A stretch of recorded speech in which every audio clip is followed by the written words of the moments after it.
It is the end, but the moment has been prepared for.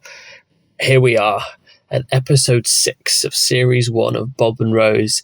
And I might be the one to say that this is the last episode, but I see through Louis' tricks. He's trying to do what he did to me last series, that actually this is the end of series 1 of Bob and Rose, but actually there'll be a 2-part second season of feature-length episodes just round the corner to finish off the story. No, Zac, that's the second coming, not the second series. The second coming is a completely different show. The whatting? I thought that's when Bob has a second coming. I don't know. Roll the title sequence. I'm not happy with that.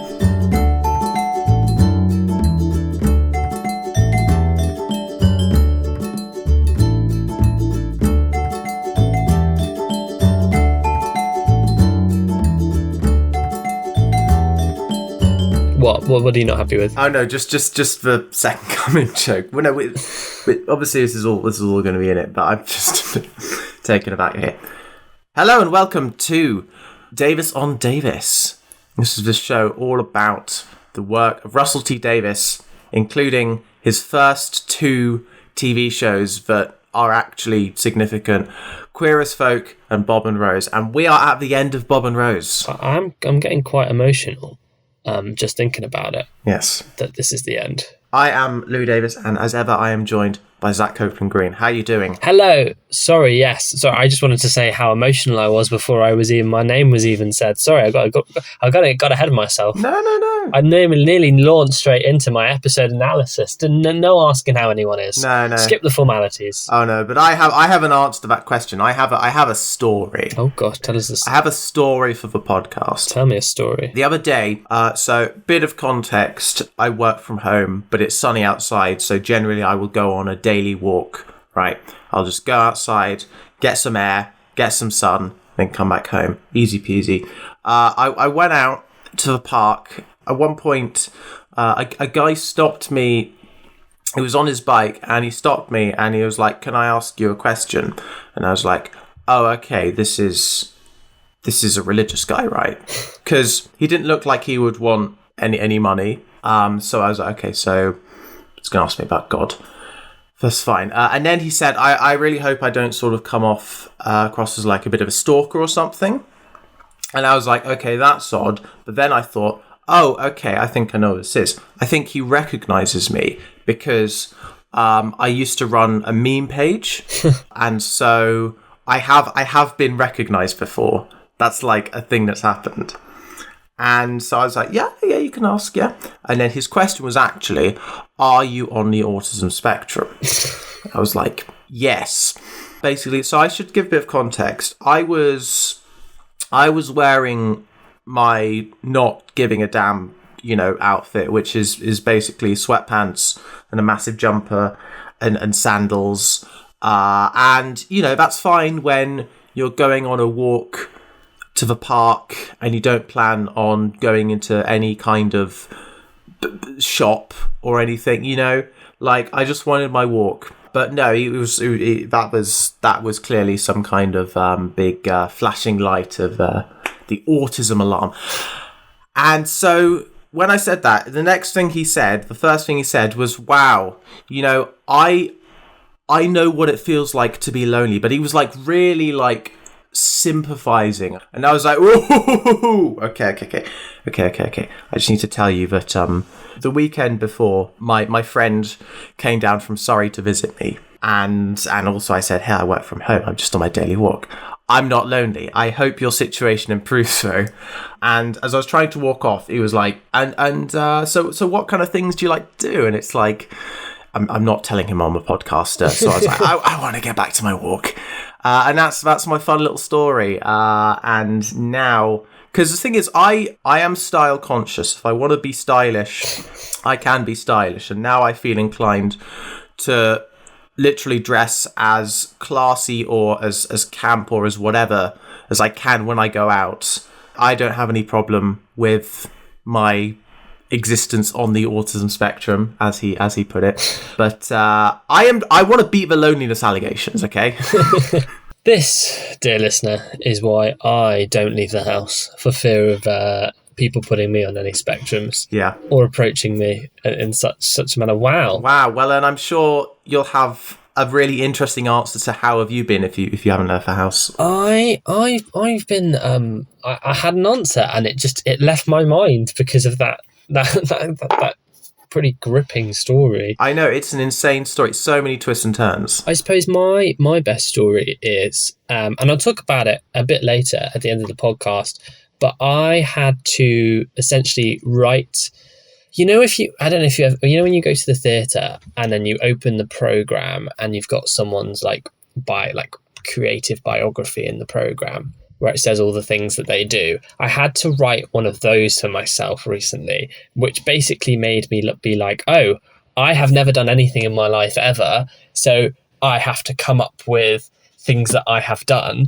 So it was named like, oh, here's a degree that I've done, here's another degree I'm doing, here's a film I made last week, and in my spare time I make a podcast. And I was like, that's properly head in hands when you have to resort to saying in my spare time I co-host a podcast. It hits so different to learn that people write their own biographies.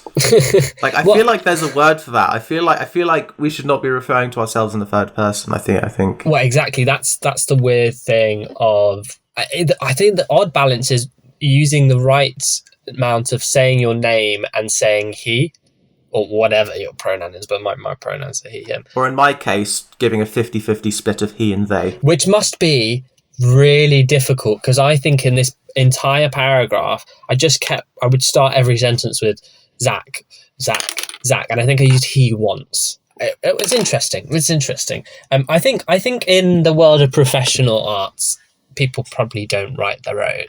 But this is not the world of professional arts that I'm existing in. No. I also like to have personality, but a tongue in cheek. But it's hard without also showing off. It's hard. I can't wait for the day where someone writes my biography for me, or when I give a keynote speech somewhere, have someone else introduce me. Yes, Zac is a bit playful and up for anything, Oh no, not I mean like in theatre. I don't know, just like making what I mean, like trying to sound quirky. Like he's a bit quirky. That's what I mean. It's like I saw a video on the internet. There's this girl that I love, not got the girl, but I like a content creator on the internet girl that you stan, who wants to work as an editor in scripted drama in the British television industry, and she's very much the same level that I am, maybe a little bit more, because she's got a little bit more running experience than me. And she was giving a speech or something, and the person introduced her as a BAFTA winner, and she was like, no, I'm 23, I've not won a BAFTA. So that's what it would be like if someone introduced me as playful and up for anything. So that's what I've been up to. I spent the last 2 weeks thinking about this one bio. Well, speaking of the BAFTAs, we're here to talk about the BAFTA nominated, didn't win, but it was nominated, which is still a very high accolade, TV show, Bob and Rose. That's some segue. That was wow. What a segue. Well, it's just by chance I had the awards tab of the Wikipedia page open just before we started recording, just by complete coincidence. It won Best TV Comedy Drama at the British Comedy Awards. Those people know about comedy. They're the authority on it, Well, I know because I have the DVD next to me. It has a sort of a sticker superimposed on the graphic, not an actual sticker, where it says winner of 3 British Comedy Awards. And funnily enough, Louis, I was just, because I woke up this morning and was like, you know what I really want to do? I just want to scroll down Russell T Davies' Instagram as far down as I can go. And I went down to September, October 2023, or was it 2022? I can't quite recall, where he did a celebration of every single television drama that he'd done, where he just posted a picture and wrote a little caption. And the one he did for Bob and Rose was about how much he loves the show, how 9/11 killed the show, which he knows is a bad thing to say because 9/11 killed more important things than Bob and Rose. Oh my god, it's like the beginning of Doctor Who all over again. And how when he won the awards at the British Comedy Award, everyone else in the room was like, who the hell are you? What the hell are you doing here? Why is Bob and Rose winning? Come on, let's put some actual comedy on other than this weird, controversial drama. So that's a fun fact for you. Wow. No, that isn't. I didn't think about the 9/11 thing. We got to find a way to relate this to 9/11 now. We got to imagine at the end of this episode, sort of the sound of a plane, but you don't actually see the plane to like symbolize what this immediately precedes. That's morbid. Have we not discussed the impact of 9/11 on the podcast? I don't think we have, because we haven't gotten to it, No, but I mean in terms of, so this was first broadcast in I think October. Episode 1 was the 10th of September. Episode 1 existed in the pre-9/11 era. So I think it went out on primetime ITV, and then following 9/11, the ITV schedule got massively fucked because of news. I mean, the world was going crazy. Yeah. And so this got shunted into a proper late night slot, which meant it was in a graveyard slot. But when you look at the viewers, episode 1 had like less than 4.5 million, and then episode 2 had like 5 million, and then 5 million, and then 5.3 million. And then episode 5 was like a little under 5 million, but still more than the premiere. And episode 6, it says less than 5.09, which is not very accurate. You know what I mean? Because like the other ones have exact numbers, and this is like, yeah, it wasn't as much as like the most viewed episode, but like it could be the least viewed or like the second most viewed, just because of how the range of numbers works. So we know that at least for the first 5 episodes, it did seem to grow as the thing went on a bit. And I think 5 million viewers in 2001 is not a lot. No, of course, yeah. Nowadays, that's significant, but 2001, 5 mil is not much. Of course. Well, leaving the awards and viewers corner, which granted we should have done at some point, so it's good that we did that in the final episode. No, it's good. Not that ratings mean anything. No. That's what I will say. Yeah. As a Doctor Who fan who fights in the trenches on Twitter, ratings mean nothing. No, I did see, I think it was a Charlie Brooker screen wipe segment about how ratings are calculated, what the statistical method is. And you don't need a maths degree to be angry at that. Speaking of, I was going to say, now we're talking about maths degrees and being angry, and I'm not really sure how we do. Speaking of maths, here's episode 6, because 6 is a number. Yes. Very important in East Asia, as we established last episode. And as we established last episode, there is the mystery at the end of episode 5. Is Bob about to sleep with Carl? And episode 6 opens with the aftermath, whatever happens, where Bob is in Carl's flat. He thanks Carl, kisses him, and then leaves. And Carl is in his underpants. And then Bob leaves fully dressed. And Carl's like, anytime. And I'm like, oh my God, they must have had sex. I mean, it's not made clear, but there's definitely this sense of tension of, oh my gosh, what just happened? Yes, something happened. Something happened, and it was not minor, and it probably lasted more than a minute. We'll get to that. But last time we saw Carl, he had his clothes on. Yeah, this is going to be an emotional episode. It really is. We've set the conflict for the episode right at the start. Also, something I noticed with this episode is that for the first part, it is Rose trying to figure out what actually happened and Holly trying to figure out what actually happened. And it's sort of like two detectives with different interests. Of course, Holly hides her interests, but basically Holly is going to sort of go to each character and ask them what's going on and figure out what's going on in her head. And then Rose will go to each character, including Holly, and ask. And that is a recipe for disaster. It is. The first 10 minutes of this episode are incredibly fast-paced because it is just that happening very quickly. I think the directing in this episode is crazy. Really good. Yeah. So after Bob has seen Carl, he phones Rose up and says, well, he lies to Rose and says that he was out on Canal Street of an evening seeing Geo and he only met Carl very briefly. So we know straight away he's lied to Rose. Rose is at her house, at Carol's house. Carol is very drunk, obviously following the events of her messy wedding, because obviously so much has happened. We are still technically on the night after Carol and Trevor's botched wedding. So Rose is obviously preoccupied, and we know that Bob has now lied to her. Yes, and this is the last we see of Carol. Yeah, it is. It's kind of, I suppose, it's a tragedy for Carol. She doesn't really get much of she gets a happy ending, but it's one of those where you don't understand it's happy until much later on, you know. I'm sure in a year's time she'll appreciate it. She gets saved, but she's back where she started. Yes. Trevor isn't in this episode. We can only assume that Monica's solicitors dragged him to hell and back. And speaking of Monica, after phoning Rose, Bob returns home to his mother, who sat in his kitchen. I think it's really funny because she nags him for being out all night, and it's like, oh, you God, I thought teachers did a load of work, but look at you going out. No wonder you're on a basic salary. She has never heard of the adage, work hard, play hard. No, exactly. You know, have you ever met a medical student? Unbelievable. She's also clearly never met, she's clearly never met a homosexual, despite running Parents Against Homophobia. Yeah.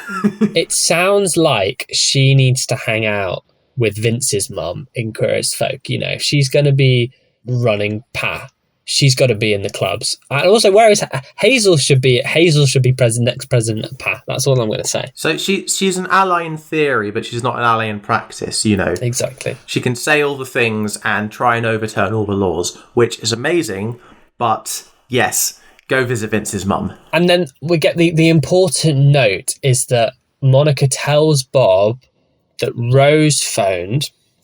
Monica told her that Bob was out and mentioned that Carl had come round. Now that means that what Monica told Rose and what Bob told Rose do not line up. So it's evident that Rose now thinks that there's some lie somewhere. There's some mistake, some mistruth up in the air. Yes. And we see there's this really, I mean, I'm not going to break down every single shot because there's a lot in the next 5 minutes of the episode. There are a lot of very fast shots, but we're just going to say what people say. We're not going to say that oh yes, and we keep, because we should say that we keep changing locations every time there's a new conversation. So just keep that in your head that these conversations don't all happen in one room. This happens over a period of time, over a couple days, let's say. But it all starts after we find out this swap. We get a shot of Rose that night, smoking and having a drink, looking tired and upset. And then we launch into this. It's almost a montage. It's not quite a montage, but it's this fast pace, as Louis said, going over a couple of days. So Bob tells Holly that he ended up with Carl. When she asks what ended up means, he says that nothing happens. Well, it wasn't exactly nothing. Well, nothing happened. He was just drunk. So that's what he tells Holly the next day. And Rose meets Holly, who tells her that Bob was with only Carl at Carl's place. So there was no Gino, there was no Canal Street. It was Carl at Carl's place. Yeah. What is funny is that every time Holly says something to Rose, she feigns this sort of sadness about being in the middle of their relationship and relaying information between them. But you know, she loves being the wedge. She's the ambassador for wedges, which I know is quite. I don't know. I just find myself. I've known people like that where they love being friends with two people in a couple and really whenever there's tension, placing themselves in the middle. And obviously Holly has the motive of she wants Rose completely out of the picture because she wants Bob all for herself. But I know people like this. I think this is a great example of fantastic character writing. Yes. Now Rose has a lot of trust in Holly, and clearly, especially in this episode, sees Holly as a friend of her own. And because she says, oh, you know, I was very anxious, but you put my things at ease, you know, and when I drink, you know, I get anxious about these things, but thank you. But then in the car, Bob tells Rose that he went round to Carl's and drunkenly ended up snogging him. Now, originally he says, it was just for a minute. And he goes, oh, okay, it was probably more like 30 seconds. It was just 10 seconds, really. And he's like, oh, it was just a drunk laugh between mates, between, ex-boyfriends. It's not that deep, really. Da da da da. And she doesn't laugh. She doesn't take it well at all. He apologizes, and she does this thing where, when someone says, I'm sorry, and the person just immediately goes, yeah. It's powerful. Leslie Sharp has some fantastic performances in this episode. But yeah, Bob admits to snogging Carl and says that he's the one that stopped the incident happening. Is Bob telling the truth? It's very unlikely he's telling the truth about it being 10 seconds, but did he stop it? Yeah. I think that's the question on our minds at this point. Yeah. So then Bob is with Holly, and she cries. She's like, ooh, but what really happened? But actually don't tell me, but tell me. And so he decides to basically tell all the details of the story of what's gone on. And we get a scene where we cut between him telling Holly and at a later point, Holly telling Rose what Bob told her. But of course, whenever Holly says something, it's exaggerated from what Bob said. And, what Bob says is already not great, is already pretty serious, but she finds ways to make it even worse when telling Rose. So, the exaggerations that she does is Bob says that they were snogging for 10 minutes. So now we have confirmation that it wasn't 60 or 30 or 10 seconds, it was 10 minutes. Yeah, he was a factor of 60 out. Holly then doubles that. She then tells Rose that they were snogging for 20 minutes. Bob then says that Carl started undressing him, but Bob stopped it. And then he's like, let's just have a coffee and talk about it. And then he left. Holly then says that Bob was being undressed by Carl, and he then stormed immediately out of Carl's flat for fear of being tempted. I know, the temptation. I think that's an amazing way to exaggerate it, Yeah. It paints this picture of it. It puts Bob in the wrong dramatically. I think this is possibly the worst thing that Holly's done in the whole show, is paint Bob in this picture of being tempted to have sex with Carl. Yeah, she's been tactical, She's managed to get Rose's trust by never pushing too hard. The opportunities where she could say to Rose that, Bob would not be faithful, Bob would love me, all that stuff. She has stopped herself before because she's been trying to gain the trust. Because if she painted Bob this bad too early, then Rose would talk to Bob about it and mention Holly, and Bob would figure out what's going on. And so she's managed to get Rose's trust to the point that Rose will believe Holly and won't double check with Bob. Yeah. So yeah, this is the worst thing she's done, but it's also simply the tip of this sort of iceberg of bad things that she's been building up throughout the show. And this has consequences. Like, Rose believes everything that Holly, like I said, Rose trusts Holly. You can see the downfall of Rose's interest in Bob after all of this. Now, Bob thinks it's obviously that he has confessed the truth to her, and that's that. He doesn't know that Holly is off reporting to Rose. He's got no idea that that's what's happening. We see this great scene where Bob and Rose are watching Coronation Street together, and Rose looks miserable. And it cuts to, turns out Monica's also sat in the room watching, and she's not noticing the tension. She's more interested. There's Haley and Roy, those classic Corrie characters on the screen, and Monica says, which one is the transsexual? Because obviously she's an LGBT ally, but obviously only in theory and not in practice, as we've just discussed. Yes. She's not au fait about or she's not in the loop. Yes. About the trans representation in British soaps. I know there is the trans character who's played by a cis woman. So trans woman played by a cis woman, which is certainly better than having it played by a cis man. But that actor, she is in Cucumber. It's Julie Hesmondel, yes. but as playing Haley Cropper. So RTD was manifesting, is what I'm saying, you know.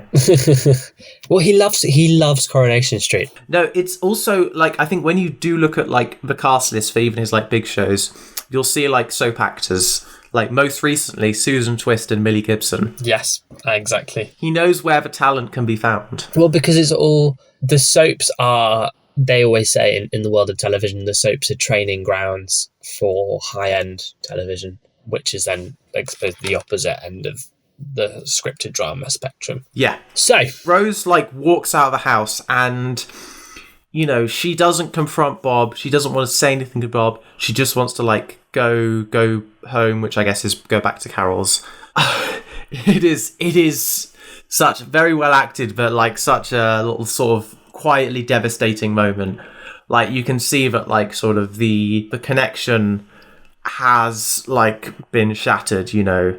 You can tell it's like it's a matter of time because Bob needs to do something to fix this relationship or it is going to end. Do you think he can do anything to fix it? I mean, I'm sure there's some hypothetical thing he could have done. I don't know if we'll know what it is because I think, like, it does not look great. In Rose's head, Bob has all but cheated on her. And also because fundamentally, I think she believes this relationship can't work because a gay man will never stop being gay and will never be able to solely look at a woman for the rest of his life. And I think she thinks that Bob can't handle the monogamy. Yeah. And I think there is nothing he can do in her eyes. It's doomed. And I think she's starting to think, oh my God, I'm a mug, I'm a fool. That's my interpretation of this. Yeah, I mean, I guess actually maybe there is nothing Bob can do, but, you know, there are things potentially that Holly could do if she wanted to. Yeah. Now, Holly is still playing detective, we should say, because now she meets Carl at the bar and we finally hear his side of the story. And I think this is where we find out, shadow of a doubt, what happened. Because Bob is unreliable, but Carl isn't necessarily truthful, but he is easier to read. And I suppose Holly can question him with fewer consequences than questioning her best friend, if that makes sense. Yeah. Less of an appearance to maintain with Carl. So Carl tells Holly that Bob would have shagged Carl if he had not stopped it. He's saying that, well, actually, I stopped it. And, of course, Holly does not believe him because that is not in Carl's nature. Like, if Bob tried to shag Carl would shag Bob. And so Holly can tell that Bob turned him down because if Bob didn't turn him down, Carl would have said they had sex. Like, Carl would not have hid that fact. But it didn't happen, and Holly can tell it didn't happen, and she knows that there's only one way it didn't happen, and that was Bob turning down Carl, and not the other way around. Because this bit was confusing because obviously Yes. There are multiple motives of Carl trying to keep up appearances that, you know, he didn't get rejected, and Holly trying to find out. You know, this is a little bit confusing, but yes, I think now we have confirmation. Yeah. People talk about unstoppable forces and immovable objects. What if there's just 6 unstoppable forces? And then Holly. Oh no, she is an unstoppable force. I'm counting her. What are the other 5 then? Okay, so Bob, Rose, Holly, Carl, Monica, let's go Trevor. He was pretty foreboding. Okay. Actually, no, William. I see, okay. So, we've now had confirmation. But then Rose shows up at Holly's house and says, and I've got this in all caps in my notes, did Bob have sex with Carl? She's asking it very plain and simple because clearly this has been on her mind. This has been plaguing her. That's why I'm like... And Holly is like, I can't say yes. She straight up lies and says yes instead of no. And this kind of tips Rose over the edge because... So we've discussed the title sequence of Bob and Rose, and it's got all these like fluorescent lights. We now see where that title sequence is from because we then have, I think, like Rose in the car driving away from Holly's house. Yeah. Thinking that Bob has cheated on her. The title sequence was a prophecy. Yeah. Pretty powerful. And the music here is very atmospheric. And then there's this one shot that I'd be interested to get your opinion on, Louis, where after this happened, we see Holly in bed. And I can't quite read her, was she smirking to herself? Or it was one of those where it was kind of a smirk, but also kind of staring off abysmally into the distance. I couldn't quite read Holly's emotions. Is she? I thought she was, happy at that point. I thought she was like, mission successful. Agent 47 now returned to the exit point. Because there's got to be a point where, obviously, Holly is a liar. But I think there's a difference between changing the details of a story, exaggerating the details of a story, versus saying yes when you mean no. Do you know what I mean? Like, there's almost... People talk about equivocating, where you're sort of semi-telling the truth. And she does a bit more than equivocating. She sort of swaps the details in the story where, for instance, remember last episode where she says that someone asked her out, where actually she phoned up him and asked him out. That's when she just changes over details. Here, she's taken a yes or no question and just 100% given the wrong answer. Couldn't be more far from the truth. Couldn't be further from the truth. I think this is absolutely the worst lie that she tells. Yeah, I mean, I kind of disagree, because I think, to me, it's all been lying in service of a long-term goal. You can't tell an outlandish lie if there's a long-term plan, because, like, the classic thing of, like, lies grow and grow. Yeah. If you tell one lie, you have to tell another lie to not get found out on the first lie, and that gets bigger and bigger and it snowballs. And Holly is just good at lying. Not in the, like, I mean, she is, but not necessarily just in the, she doesn't, like, twitch a bit every time she lies. Like, there's no tells. But also, she's good at sort of strategically lying over a long period of time. Yeah. She's not being caught out and with any incorrect details, yeah. And here, saying yes instead of no is just part of that. It's just she's at the point where she can do that. Because it's about, do you think he slept with Carl? Interesting. So she says yes at this point because she can say yes at this point. Like in the bathroom in the restaurant with Rose, where she says that Bob is faithful. She was telling the truth there because she knew that at that point, she couldn't lie in service of a long-term goal. But right now, she can say yes, and she knows it'll work. And to her credit, it does work. Yeah. This is what ends the relationship. I wouldn't be surprised if, because I'm pretty sure Holly teaches science at the school. Wouldn't be surprised if she has like a psychology degree or something, because she understands how the brain does work. Yeah. Call that a headcanon. Yeah.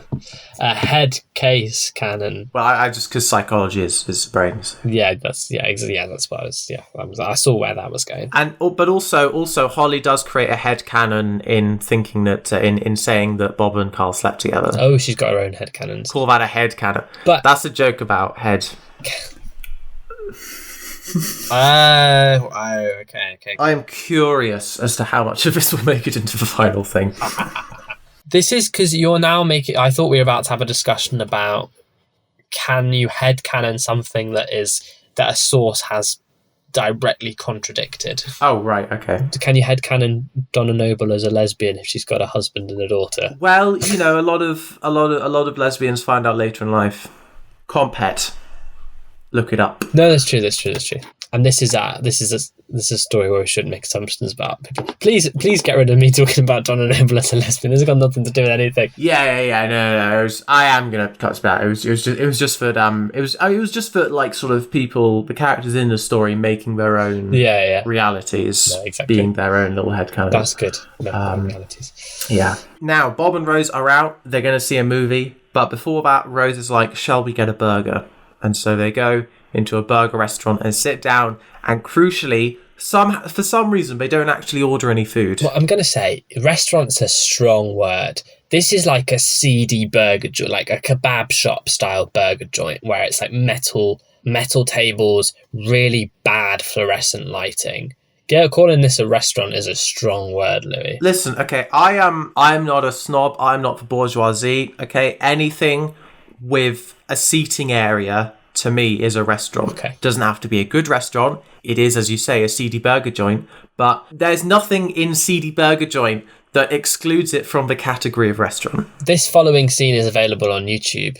You'll be able to find it if you want to be able to watch it, because I think it's a great... Yeah, it's a pretty pivotal, crucial scene. And I think the setting is fantastic, because when you go to a seedy burger joint, I've never had a meaningful conversation in a place like this. I've only had late night, drunk, inane conversations where you just want some cheap chips and a burger or some chicken. Kebab.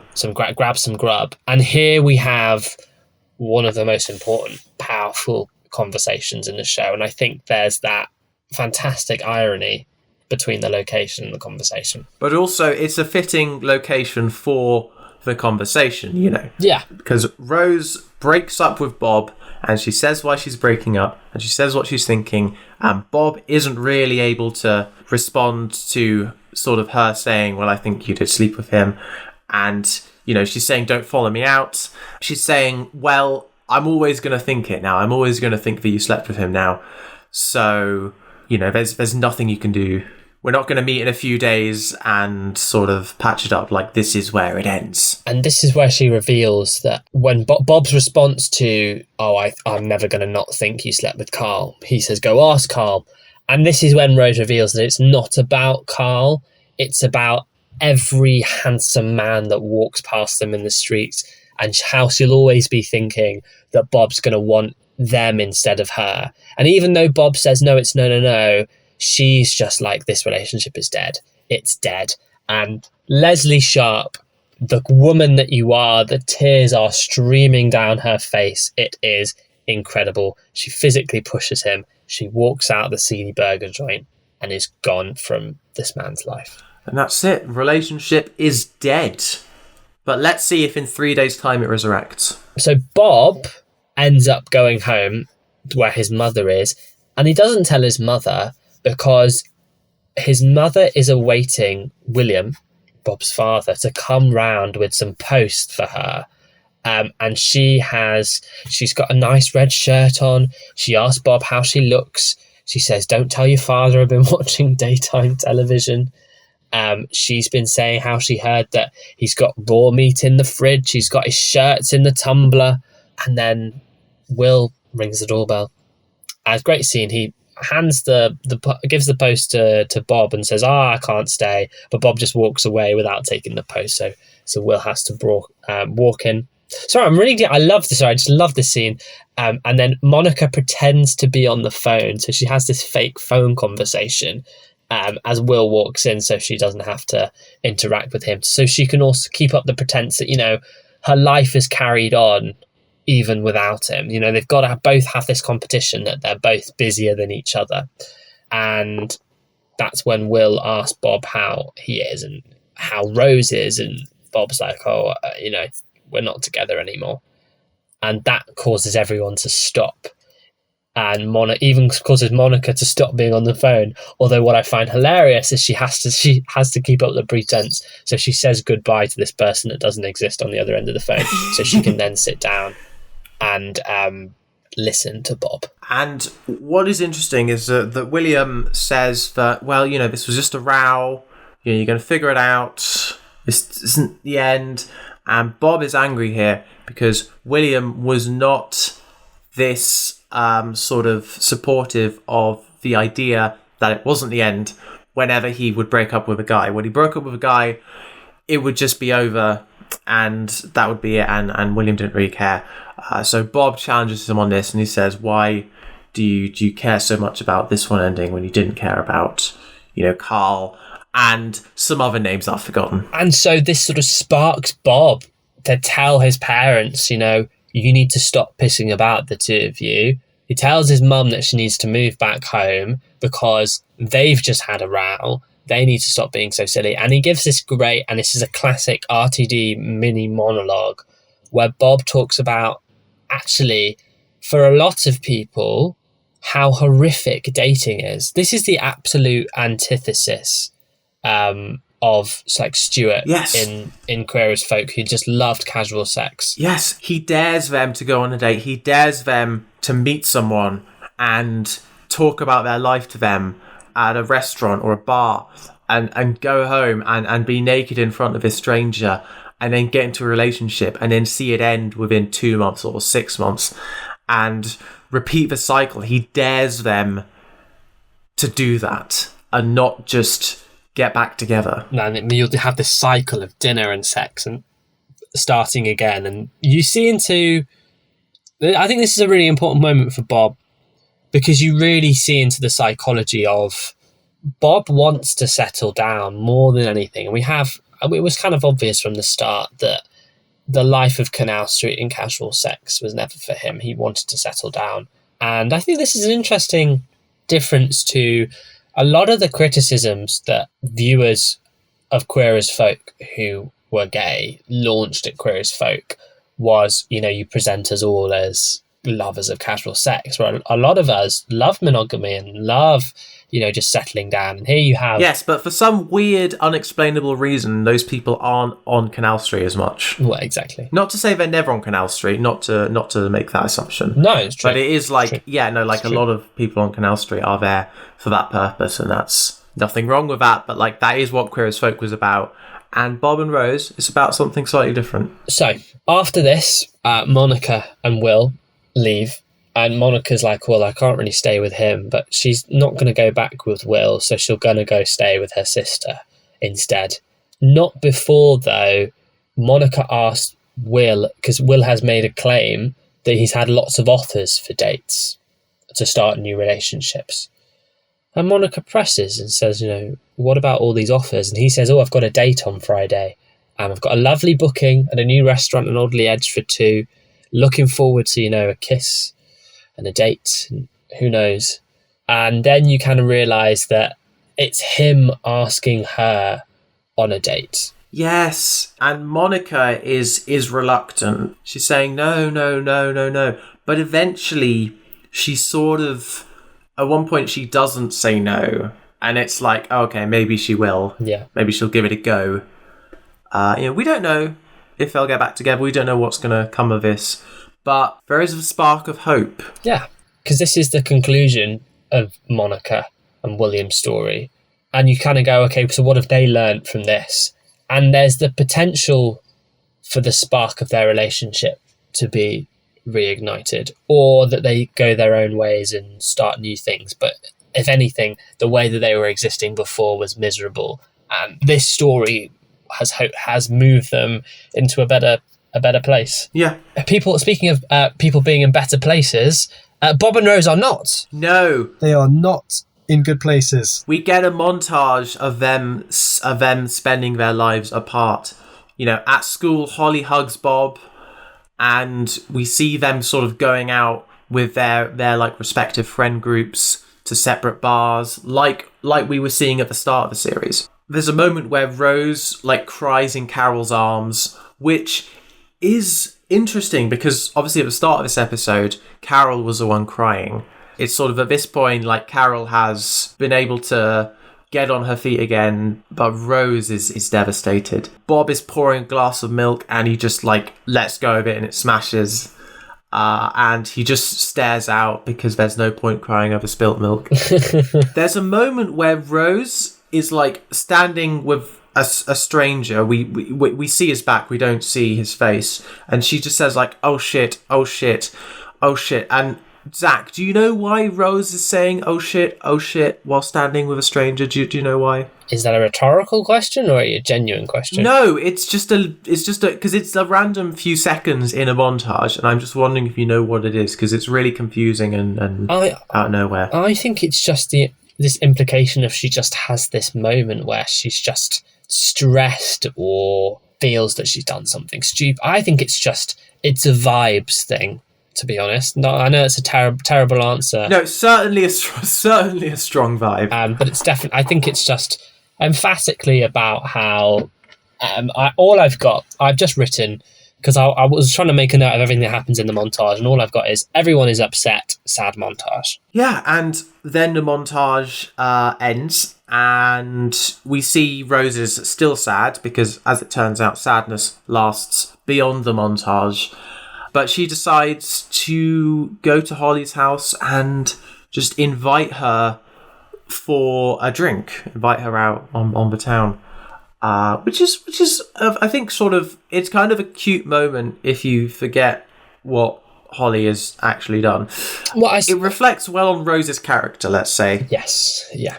How Rose is a really nice person, I think, and sees this friendship as genuine, and it really reflects quite really badly on Holly for how she's been manipulating Rose, and all the while Rose has put her trust in her. Yes, she's just been very good at manipulating, and yeah. But, she agrees. They go out together. We hear that, it's been a while, so how I don't know how long a while is in their world, but yeah, it's clearly some time has passed. But here's the thing. On introduction to Rose's co-workers, Anita recognises Holly. But she can't remember where. Yeah, she can't remember where, but it seems like she starts to remember more and more as the night passes.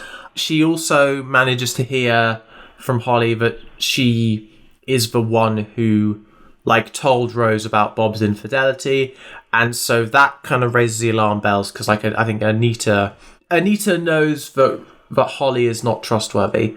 And it's a shame, because I was hoping we would find out from Anita, the juicy details. But all this does is prompt Holly to realise that she needs to get out of there pretty quickly. Yes, because, listener, you will remember that before Holly met Rose, she turned up at the garage in the place of work she smashed her own windshield? Yeah. And turned up at the office and introduced herself to the girls in the office, and obviously Anita was not interested. So that's why Holly is remembering, oh my god, I don't want to have to, if they remember, I don't want to have to explain why I was essentially stalking Rose. Oh yes, of course. And actually that would be why Anita recognised her. I completely forgot about that.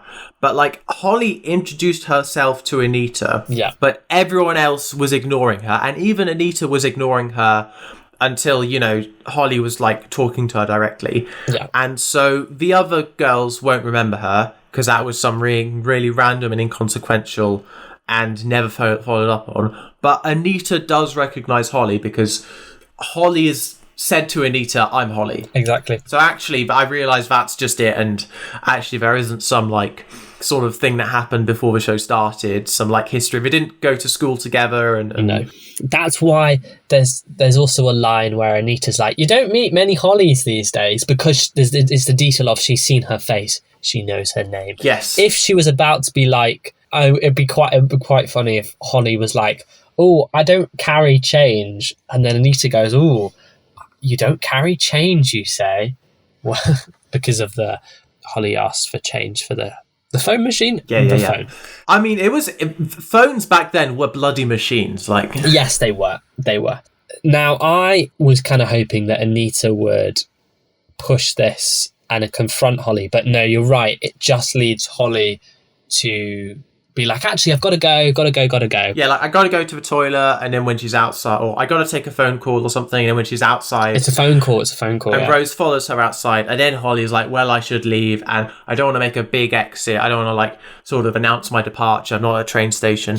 And so she just leaves because she doesn't want to, see the office girls anymore, as that was the danger zone, And we have this conversation where Rose thinks, because Rose has no idea what Holly really is at the moment.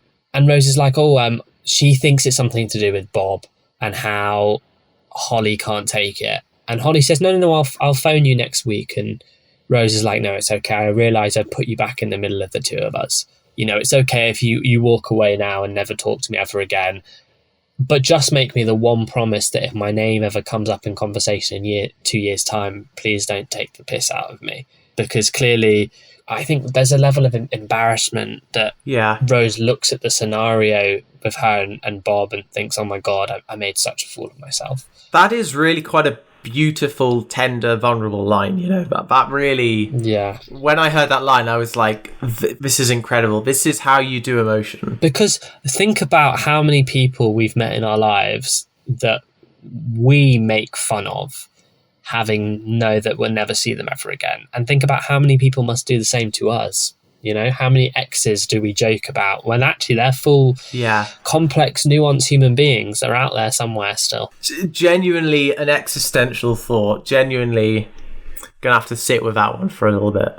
We then see a very short scene where Holly goes out with Bob to the pub, and Bob sees one of his year 10s in this gay bar, and there's a real level of despondency for Bob here. And this, I think, is the catalyst for the following scene, where we see Rose turn up to a different pub during the day, where Holly is waiting for her. Holly obviously has phoned Rose to have a conversation, and Holly says that Bob didn't send her. Yeah. And Rose is like, "Don't do this to me. Just tell Bob that, you know, she's not forgiven him, but she completely understands why he did what he did." And then the camera pushes in on Holly's face. And she has this tender moment where she says that often Bob sort of can be selfish and forgets about Holly and Holly's life, and how ever since the moment Holly first met Bob, she knew he was gay, but she kind of loved him. And then she confesses to lying and saying that, you know, they didn't sleep together. I lied to you. And then I loved this line. Bob falls in love with a woman, and it wasn't me.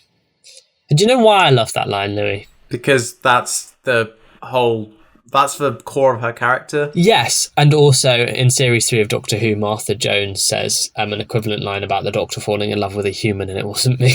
Yes. Jessica Hines finally got her man. Good for her. Oh my gosh, yes, because it was in Human Nature, The Family of Blood by Paul Cornell under the RTD era. With starring Jessica Hines, Nee Stevenson. Wow, that's a fantastic. The line hit me straight away, but I forgot, of course, that it was about Jessica Hines. What beautiful poetry that is. So Holly finally has her moment where she realizes that she's fucked up and that she has made these two. She thought that by splitting up Bob and Rose, she'd have Bob all to herself, but she had seen how despondent and how miserable he was, and how Rose was the one for him. Yeah. And there was nothing Holly could have done to make him as happy as he was with Rose. Yeah. I think we should say, like, with the year 10, he sees him in the bar, realizing that, yes, he must be gay. And his response is like, yeah, I figured he would be a puff. And, you know, it never gets better. It's not great. And just for sort of the giving up on the next generation. Mm-hmm. A real low point. And Holly gets her redemption, because I was wondering if sort of meeting Rose's friends would cause the charade to fall apart, and that's how the show would conclude. But actually, you know, Holly did bad, and now Holly does good. Yeah. After ruining the day, she saves the day, because we get this last proper scene of the show. Well, Holly and Bob are sat on a bench. Holly's talking. Well, is it Holly or Bob who talk about, you know, we should move to London? Well, there's 10 million people. Holly is like, we should move to London or any bigger city, because in a bigger city there's more people. Yeah. Like the law of averages, the chance of meeting someone you could spend the rest of your life with is bigger. And then Bob is like, yes, but by the law of averages, you're not going to beat them. Yeah, exactly. They then point at all these different men. It could be him, but no, not him. Oh, he's nice. Oh, but this guy's not nice. And sort of, but also like, who could be Holly's soulmate? Who could be Bob's soulmate? Yeah, exactly. Yeah, and it's like, ooh, look at him. Oh, not him. It's just. And I think this moment, this commentary on the law of averages, is supposed to say it's so hard to find your person, and that when you do, it's the most incredible thing. I think that's what this conversation is supposed to mean, because right at the end, then Holly says, you know, in the what about this guy, what about this guy, she then says, what about her?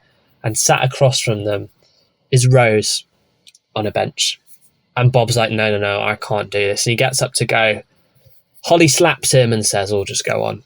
And Bob and Rose look, and they walk towards each other, edging closer and closer. And then they walk past each other because they're a couple of jokers. Hey, it's their senses of humour that united them in the first place. Exactly. And now they do one final little joke, and then they turn around and embrace, or do they just look at each other? No, they embrace, they hug. You expect them to kiss, and actually they hold each other whilst the camera spins around them. Yes, it's the kissing they don't do. Yes, they hold it. Yes, the camera spins around. It's very trippy. We then get, the thing of doing a shot of a close-up of like road markings flashing past as you drive. Yeah. We do that to establish some kind of driving motion. Not that. Yeah, it turns out they're in a very fancy car. That was sort of we've just seen the final proper scene of the show, and now we kind of get a montage of where everyone ends up. So Bob and Rose are in a fancy car, phoning up Holly, inviting her around for dinner. Yeah. And then we cut to Holly, who's like, she can't go out, she can't come over because she's going out with Jackie, and they're going out on the pool. And I think the most important thing here for the conclusion of Holly's story, for me, is we see Holly's flat. Holly's flat is clean. She's finally cleaned up her flat. Exactly. When we saw her earlier in this episode, after she split Bob and Rose up, she still hadn't tidied up her flat. It wasn't... No, yeah, Rose comments, but I thought you might have tidied it up. But actually, no, it was her kind of moving on from holding on to Bob, that she's found herself again and kind of been able to get on top of her life. And I think this is a beautiful conclusion for Holly. Yeah, and have other friends. So she goes... Ironically, they're all Rose's friends. She's going out with Jackie and Anita and... No, I think Jackie is a new character. Oh, no? We don't see Jackie. I think the idea is that, like... Oh, Jackie's someone else. No, because I think Holly has her friend Jackie who she goes out with. And it's great because Holly now, has friends other than Bob. And, she's sort of building a circle for herself, which is really lovely to see. And then we cut to, like, Anita, who's making plans with her... office ladies, friends, and Carl making plans with his friends, and, is Gino going to be there, all that stuff. And, like, these are 3 different groups. Right. But they're all going out, because that's what you got to do. And everyone's happy. Yeah. And in fact, pretty similar to, like, the closing monologue from Queer as Folk, we get a monologue from Holly, which I thought was a very interesting touch.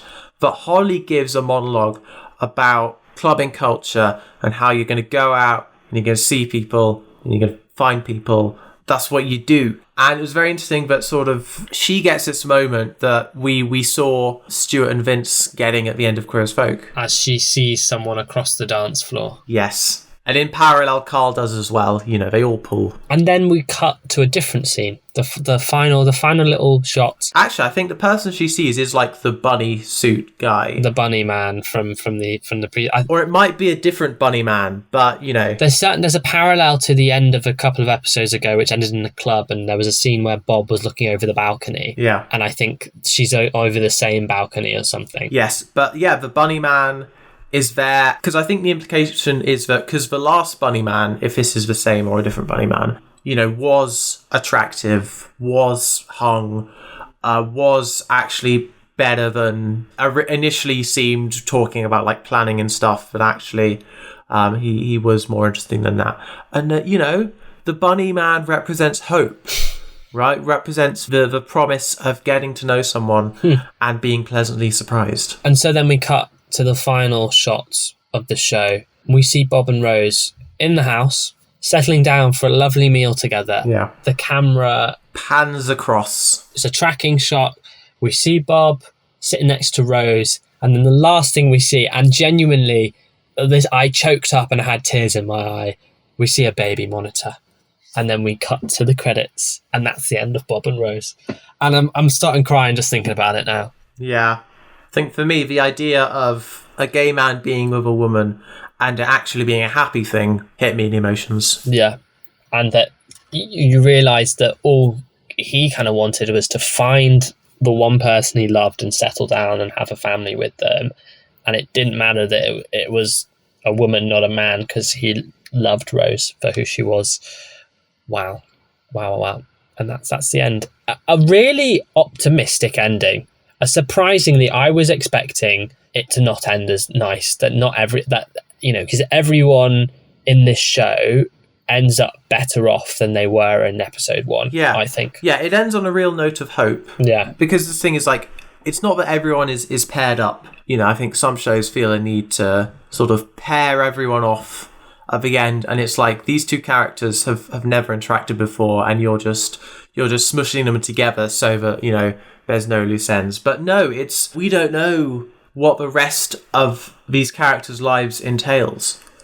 But what we do know is that they have energy in their souls. Wow, what a way of putting it. Well, yeah, they have a motivation to get out there, which we love to see. And so, Louis, I feel premature asking this, but shall we give some final thoughts on Bob and Rose? Yeah, let's do that.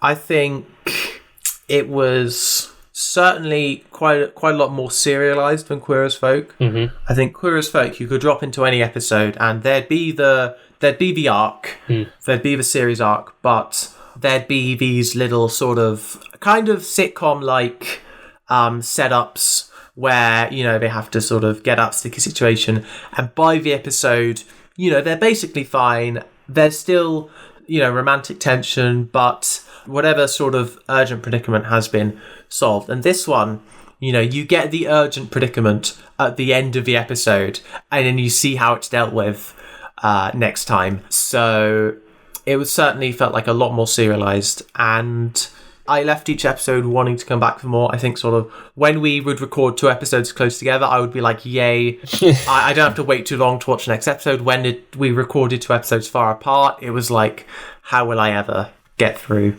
this wait? Yeah. What about you, Zac? I'm going to speak from the heart, and maybe with a bit of hyperbole. I genuinely think Bob and Rose is one of the best television shows I've ever watched. And I think for something released in 2001, how incredibly ahead of its time it was. And I was just I finished watching the final episode last night and just sat and with my thoughts for a while and just thought, a show that, you know, on the surface is about exploring sexuality and it's a love story, but really it's a story about identity and just allowing yourself to be yourself, and this idea that throughout the show people try and tell Bob what he is. They try and say, you know, oh, Bob, you're gay, Bob, you're bi, Bob, you're messing this woman around. And throughout it, he just puts his foot down and says, no, you know, I'm me, and I love Rose, and I am what I am. And I think if the show was made today, I think, yeah, people would label it as woke and trying to peddle some kind of like social justice message. But actually, the show is just this pure sort of joy and optimism about, you just got to be you, and people have just got to love you for who you are, and there's someone out there for you that will make you happy. And I just think, gosh, what a beautiful story with I mean, you know, that's me saying that the message of Bob is all about being true to your identity. But then Rose, what a fantastic character. Leslie Sharp's performance is breathtaking, and about how she wants to be happy and works towards her happiness and won't settle, you know, people at the beginning, her mum and Trevor are saying, oh, you know, just move in with Andy, everything will be okay. And in the end, she says, no, I'm going to find myself in this unusual scenario and make it work. Wow. Absolutely incredible. And I said to Lou before we started recording, whereas with Queer as Folk, I understand the clamour of people saying, give us like a special episode 20 years later, I want to see where these characters are up to. I kind of don't want that with Bob and Rose. I wanted it with Queer as Folk, but with Bob and Rose, I'm like, that's it. What a beautiful story. Leave it where it is. What a beautiful 6 episodes. God, I'm going to well up just thinking about it. No, that's wonderful. That's an amazing way to put it at the end of the series. I just can't believe that this isn't on ITVX. You know, this should be available. I should need to start writing letters because it is absolutely incredible. Yeah, so thank you for listening to Davis on Davis. Thank you for listening to our series on Bob and Rose. In 2 weeks' time, we'll be back with the second coming. Which is actually our third coming because it's our third series. Yes. We're so excited for that. We've got some big ideas for covering that. But until then, You can follow us on Instagram at Davis on Davis. You can follow me on Instagram, Louis on Air, and Twitter, Louis on the Air. Zach, do you have anything to plug? Well, you kind of last time told me what to plug in this episode. Now, I mentioned very briefly at the beginning of this episode that I had to write a bio for something. Now, what on earth would I be writing a bio for?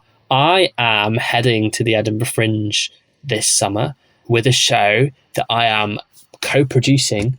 A wonderful show called, this is not a joke, by the way, this is actually me genuinely plugging something for the first time in this podcast. A wonderful show called Anti-Heroin, and you can find us on Instagram at antiheroin.fringe. It's a one-woman show written by a dear friend of mine who is an exceptionally talented writer with an exceptionally talented director and the most stunning performer, Lottie Burgess, who is it's a one-woman show about this one character called Anti-Heroin as she finds herself going through Manchester's nightlife as a young woman in her early 20s and all the things that encounters. It's something that is almost reminiscent of this early RTD era stuff. So if anyone is heading up to Edinburgh this summer, I cannot recommend our show enough. And hopefully we'll be talking about it a little bit more at the podcast at some point. Yeah, what days is it playing? So if people are planning to go to Edinburgh, they arrive at the right time. It's the 2nd to the 10th of August at Greenside at George Street in Edinburgh. Nice. Give us a Google. Anti-Heroin, Edinburgh Fringe. Well, wonderful. And yes, I think it's sort of amazing that the grand finale to our series on Bob and Rose is you plugging something real. Yes. Yeah. Instead of accidentally making your friends think you're a Tory. Yeah, exactly. And I do genuinely think that having watched these two shows, there is some kind of link between this the lives of Manchester people. So I think it's worth. I often feel guilty plugging something, but I think there's a thematic link. Yeah. It's a link that transcends time through 25 years. The through line we're communicating with the past and the future. You know, I'm sure there's a show about that. Right. See you in 2 weeks. See you in 2 weeks, everyone. Bye.